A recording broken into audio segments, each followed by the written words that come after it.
Pemirsa, hasil survei terbaru Saiful Mujani Research and Consulting atau SMRC menunjukkan baca pres Ganjar bisa menang Pilpres jika berpasangan dengan mantan Gubernur Jawa Barat Ridwan Kamil. Sebelumnya Polling Institute juga merilis hasil survei hampir serupa, di mana RK menempati posisi teratas sebagai bacawa pres Ganjar. Meski duet mantan gubernur ini hanya sebatas simulasi, namun setidaknya hal ini bisa menjadi pertimbangan kuat di tengah masifnya narasi duet Ganjar RK beredar. Mungkinkah Ridwan Kamil betul-betul dipinang jadi cawapres Ganjar? Atau ada skenario lain di balik wacana duet Ganjar RK? Kami akan diskusikan dengan Waketum Partai Golkar Nurdin Halid dan politisi PDI Perjuangan Andreas Hugo Pareira. Selamat sore Pak Nurdin, Pak Andreas. Selamat sore, Assalamualaikum. Waalaikumsalam. Selamat sore. Wabarakatuh. Salam sehat. Baik. Terima kasih sudah berkenan bergabung bersama kami di Prime Time. Saya mungkin ke Pak Nurdin dulu ya. Di rumah sendiri Ridwan Kamil disiapkan sebagai Cagup Jabar di Pilkada 2024. Sementara di rumah tetangga nama Ridwan Kamil dipertimbangkan sebagai cawapres. Sebuah posisi yang lebih menggoda nih Pak Nurdin. Ditambah elektabilitas RK untuk jadi cawapres justru kian menjanjikan, apalagi saat diduetkan dengan Pak Ganjar. Nah, Golkar gak tergoda Pak Nurdin untuk merubah strateginya? Ya. Jadi begini, demokrasi Indonesia dibangun di atas multipartai. Nah, ketika demokrasi kita dengan multipartai, maka lobby-lobby politik, godaan-godaan politik itu hal yang sangat biasa. Tetapi perlu saya tegaskan bahwa Kang Emil adalah bukan strategi perjuangan Partai Golongan Karya.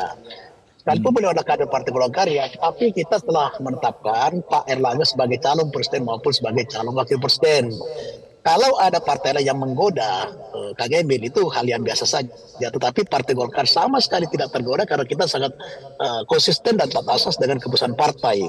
Nah, oleh karena itu godaan tersebut tidak akan mempengaruhi daripada strategi perjuangan Partai Golkar, di mana saat ini kita sangat intens melakukan lobby politik dengan Pak Prabowo agar Pak Erlangga sebagai calon wakil presiden dengan berbagai pertimbangan kelebihan dan kekurangan daripada Pak Erlangga secara pribadi, tapi yang pasti bahwa dengan Pak Erlangga yang kita dukung penuh untuk menjadi calon wakil presiden Pak Prabowo, itu akan Partai Golkar sudah akan solid untuk memenangkan tidak hanya Pilpres tapi termasuk Pileg. Jadi Pak Emil itu tidak merupakan bagian daripada strategi perjuangan Golkar, dan insya Allah Golkar tidak akan terpengaruh dengan godaan-godaan tersebut. Demikian.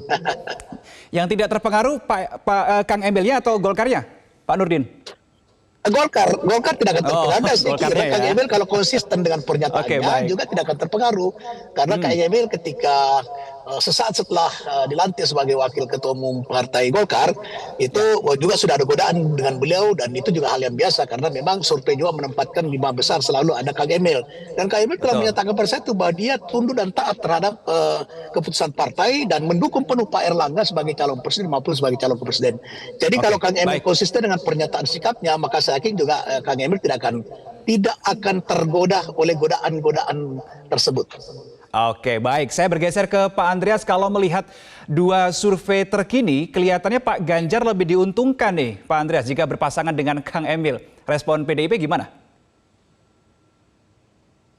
Ya, dalam kontestasi Pilpres ini, memang semua mata tuh tertuju pada faktor kuantitatif ya. Kuantitatif di sini tentu melihat pada elektabilitas gitu. Nah, apakah itu yang merupakan hal yang utama gitu dan menjadi patokan utama gitu. Nah, ini kan satu hal yang ya secara tradisi di PDI Perjuangan ketika ketua umum mengambil keputusan, keputusan itu ada di ketua umum tentunya. Faktor elektabilitas, faktor kuantitatif itu menjadi salah satu hal, tapi bukan yang terutama. Dalam arti ada faktor kualifikasi, itu juga penting. Di situ ada nilai yang dipertimbangkan. Jadi persoalannya itu bukan hanya persoalan bagaimana meraih kekuasaan itu, tapi juga bagaimana kemudian bersama kedua capres dan cawapresnya itu setelah menang, bagaimana mereka bekerja untuk memanfaatkan kekuasaan itu untuk kepentingan rakyat, kepentingan bangsa. Nah, faktor itulah yang sekarang saya kira ada di dalam pertimbangan. Tapi ya memang ketika orang bicara tentang bagaimana meraih kekuasaan, faktor elektabilitas itu menjadi hal yang penting gitu. Oke, baik. Tetapi itu bukan yang terutama.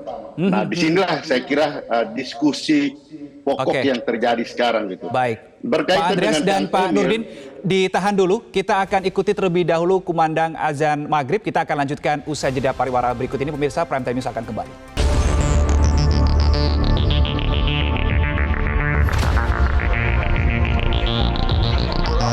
Para ketua umum partai politik Koalisi Indonesia Maju berkumpul di kantor DPP Partai Golkar hari Kamis untuk menyusun tim pemenangan untuk Pilpres 2024. Koalisi Indonesia Maju terdiri dari Partai Golkar, Partai Amanat Nasional, Partai Bulan Bintang, dan Partai Gelombang Rakyat atau Gelora, serta Partai Gerindra.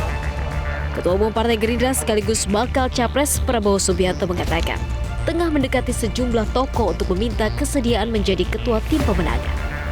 Nantinya susunan tim pemenangan Prabowo akan diumumkan kepada publik. Tim pemenangan kita sedang susun, ketua timnya juga kita akan bicarakan, kita juga akan approach beberapa tokoh, ya kan? Kita akan tentunya soal beberapa tokoh itu dan kita akan minta kesediaannya untuk menjadi. Jadi ini sudah proses berjalan, ya. Pada saatnya akan kita sampaikan. Sementara terkait proses penggodokan bakal calon wakil presiden, Prabowo menyatakan masih dilakukan dengan menggunakan tradisi adat, yakni melalui musyawarah mufakat. Mengenai wakil presiden, kita juga sudah sepakat, kita akan terus menggodok sesuai dengan tradisi adat kita, musyawarah mufakat. Kita akan diskusi dan kita dalam suasana yang paling penting adalah kepentingan besar, kepentingan nasional, kepentingan rakyat. Dalam kesempatan ini, Prabowo juga menegaskan tim Koalisi Indonesia Maju berkomitmen untuk mempertahankan dan meneruskan prestasi serta pembangunan yang telah dilakukan Presiden Joko Widodo. Tim Liputan, Metro TV. Baik, pemirsa, kita lanjutkan perbincangan malam hari ini bersama dengan Pak Andreas dan juga Pak Nurdin. Saya ke Pak Andreas terlebih dahulu. Kalau memang tadi Anda mengatakan bahwa kalkulasi elektabilitas, hitung-hitungan kalkulator politik ini menjadi salah satu yang dipertimbangkan tapi bukan yang utama. Saya mau tahu sejauh mana nama Ridwan Kamil dibahas di internal PDIP sebagai bacawa pres Pak Ganjar, Pak Andreas. Saya kira Pak Ridwan Kamil semua orang juga tahu gitu, artinya beliau dengan elektabilitas yang boleh dikatakan ada di rating atas lah untuk calon wakil presiden, dan beliau mantan gubernur Jawa Barat yang baru selesai menjalankan tugas. Ya tentu secara elektabilitas itu ada di dalam kalkulasi pasti. Nah, tapi kan beliau ada di Golkar gitu. Kita menghormati etika politik dalam hal ini, tentu ya beliau adalah kader Golkar. Sehingga keputusan itu juga harus berkaitan dengan apa yang ada dalam konstelasi di dalam pertimbangan-pertimbangan Partai Golkar. Itu tradisi PDI Perjuangan. Tapi kita tahu juga di dalam sejarahnya Golkar kan juga pernah terjadi ada dua kader sekaligus di dalam satu pilpres, sehingga itu yang membuat interpretasi yang muncul di masyarakat itu adalah interpretasi masyarakat, dan saya kira hal yang juga wajar di dalam alam demokrasi seperti sekarang ini gitu. Nah, tapi saya harus katakan bahwa elektabilitas saja tidak menjadi segala-galanya gitu. Kita tahu juga gitu bahwa banyak hitungan-hitungan baik di dalam pilkada termasuk juga di pilpres. Ada perhitungan elektabilitas yang ternyata tidak terlalu tepat juga gitu ketika kita lihat pada hasilnya gitu. Di sinilah kita perlu memperhatikan dan saya tahu benar bahwa di dalam proses pengambilan keputusan di PDI Perjuangan itu di samping faktor elektabilitas tentu juga ada pertimbangan-pertimbangan yang berkaitan dengan kualifikasi. Di situ soal kualifikasi ini kan tidak banyak yang melakukan survei yang berkaitan dengan kualitas gitu, kualifikasi dari kandidat-kandidat capres dan cawapres ini gitu.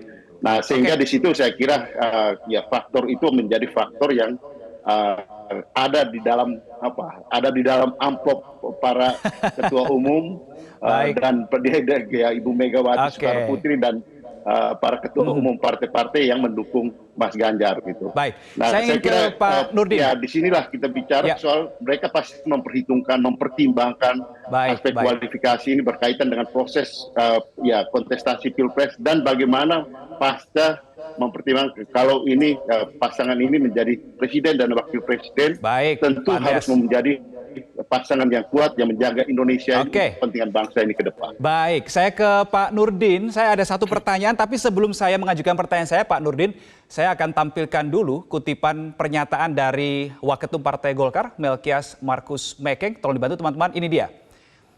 Tanggal 14 September kemarin mengatakan bahwa Erlangga harus rasional, kalau tidak diambil sama Prabowo lebih baik dukung Ridwan Kamil sama Ganjar agar Golkar tetap dapat porsi di pemerintahan yang akan datang. Ini pernyataan kemarin, kemudian dilanjutkan dengan statement berikutnya. Jadi Erlangga pun harus realistis. Kalau dia nggak diterima oleh Gerindra, oleh koalisinya, ya harus berpikir realistis untuk partai, bukan untuk dia pribadi. Pak Nurdin, apakah pernyataan Pak Mekeng ini mengindikasikan bahwa sebetulnya di internal partai Golkar sendiri terbelah? Ada yang berjuang menjadikan Pak Erlangga sebagai cawapres, tapi ada juga yang lebih cenderung, lebih condong agar Ridwan Kamil ini yang jadi cawapres, tapi di kubu sebelah.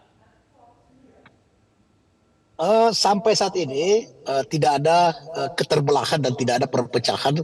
Kita masih satu kata dengan sikap dan tindakan, baik tim yang dibentuk oleh Ketua Umum Pak Erlangga untuk melakukan lobby maupun Ketua Umum sendiri Pak Erlangga, karena beliau adalah mendapatkan mandat daripada Munas ya untuk menentukan daripada calon presiden dan calon wakil presiden termasuk daripada koalisi. Nah, sekarang Pak Erlangga telah memutuskan untuk mendukung Pak Prabowo, maka tidak akan ada permainan dua kaki oleh seluruh fungsionaris partai di dalam melakukan upaya-upaya lobby-lobby politik di dalam memperjuangkan daripada calon presiden. Nah, setelah calon presiden ditetapkan oleh Pak Erlangga dan nanti akan dibawa ke dalam forum Rapimnas Rapat Pimpinan Nasional bersama dengan penetapan wakil presiden dan koalisi.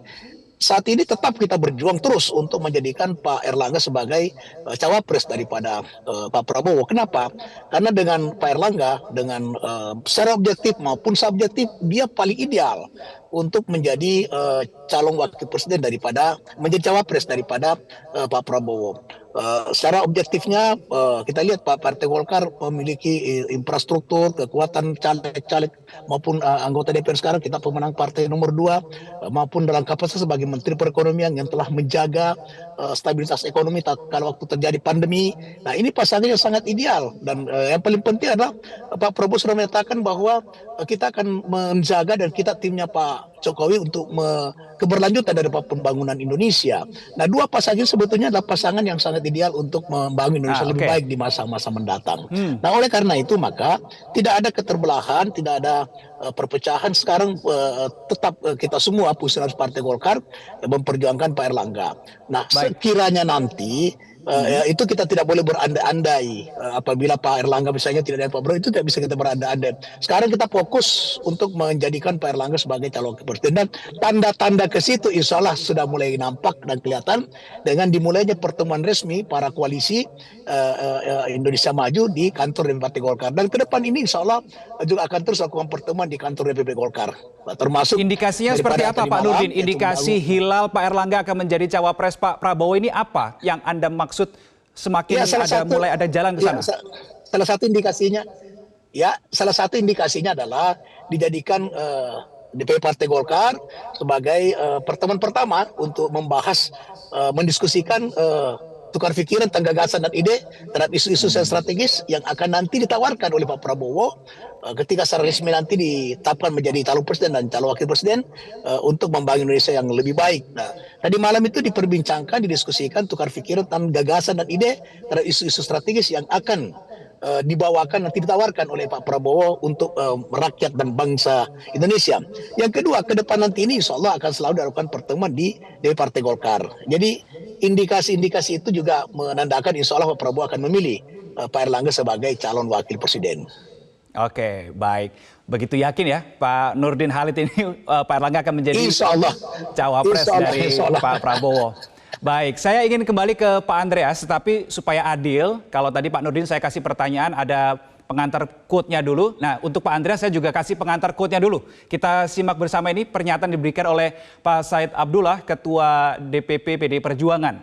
Tidak bisa seseorang seperti A telah diminta oleh Ibu Ketua Umum atau seseorang seperti B hanya karena mereka bertemu dengan Ibu Ketua Umum. Begitu, ini dikatakan oleh Pak Said Abdullah beberapa waktu lalu. Tiba-tiba memiliki keyakinan bahwa mereka akan dipilih sebagai cawapres. Ini tidak mencerminkan karakteristik Ibu Ketua Umum. Nah, Pak Andreas, pertanyaan saya, apakah pernyataan Pak Said ini sedang mewarning pihak tertentu agar tidak kepedean ketika sudah diajak bertemu oleh Bu Mega? Setahu saya pertemuan kemarin, artinya pertemuan itu dalam kapasitas Pak RK, Pak Kang Emil yang mantan gubernur yang pernah atau yang sudah dan sedang menginisiasi untuk pembangunan Monumen Bung Karno. Gitu. Sehingga itulah menjadi topik pembicaraan utama yang saya ketahui gitu. Karena pembicaraan saya tidak ikut ada di dalam, tapi itulah topik utama bahwa ya hal-hal yang berkaitan dengan tawaran untuk menjadi cawapres, saya terus terang saya nggak tahu gitu soal itu. Ya tapi ya itu silakan orang berinterpretasi atau mengklaim seperti itu ya di dalam situasi menjelang pilpres, di dalam kontestasi ini ya biasalah seperti itu terjadi. Tapi betul seperti yang disampaikan oleh Pak Said Abdullah, itu bukan merupakan kebiasaan di PDI Perjuangan, apalagi Ketua Umum tidak biasa membuat mau tawar menawar seperti tawar menawar kacang goreng di situ gitu. Sehingga itu bukan tradisi dan bukan kebiasaan dari PDI Perjuangan. Oke, berarti ketika bertemu Anda pastikan tidak ada obrolan soal cawapres ya, Pak Andreas? Setahu saya pembicaraan itu lebih untuk hal yang berkaitan dengan pembangunan Monumen Bung Karno itu. Oke, baik. Pak Nurdin, tadi Anda mengatakan bahwa Pak Erlangga ini adalah, Anda hakul yakin betul bahwa Pak Erlangga ini adalah sosok bacawa pres yang cocok untuk Pak Prabowo. Tetapi gini, kalau kita lihat hasil Pilpres 2019, Pak Nurdin, Pak Prabowo ini butuh penguatan di Jawa Timur. Nah, kalau Golkar kekeh mendorong Pak Erlangga, yakin Pak Erlangga sebagai cawapres Pak Prabowo, seberapa kuat suara Pak Erlangga di Jawa Timur, Pak Nurdin?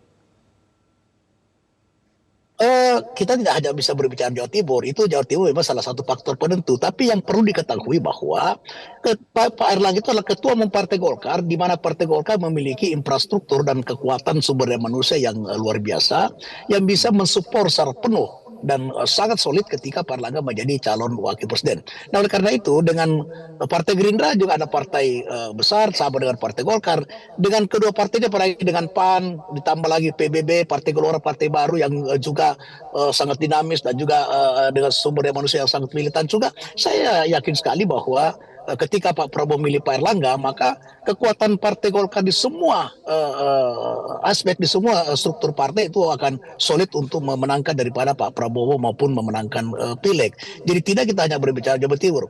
Apalagi Pak Erlangga dengan kedudukannya sebagai Menteri Perekonomian yang sebetulnya selama ini memang beliau tidak memanfaatkan jabatan itu ya untuk menciptakan elektoral untuk dirinya, elektabilitas untuk dirinya maupun popularitas, tetapi dengan keyakinan saya bahwa ketika isu-isu strategis, kondisi bangsa, kebutuhan masyarakat itu bisa diantisipasi dengan baik dan ditawarkan program-program yang merupakan kepentingan rakyat, kemaslahatan rakyat, untuk kemakmuran rakyat, maka saya yakin bahwa pasangan ini adalah pasangan yang ideal dan pasangan yang bisa memenangkan daripada Pilpres 2024 yang akan datang. Insya Allah. Baik, Pak Nurdin Halid dan juga Pak Andreas Hugo Pareira, terima kasih untuk waktunya bersama kami di Prime Time News. Selamat malam. Jelajahi cara baru mendapatkan informasi. Download Metro TV Extend sekarang.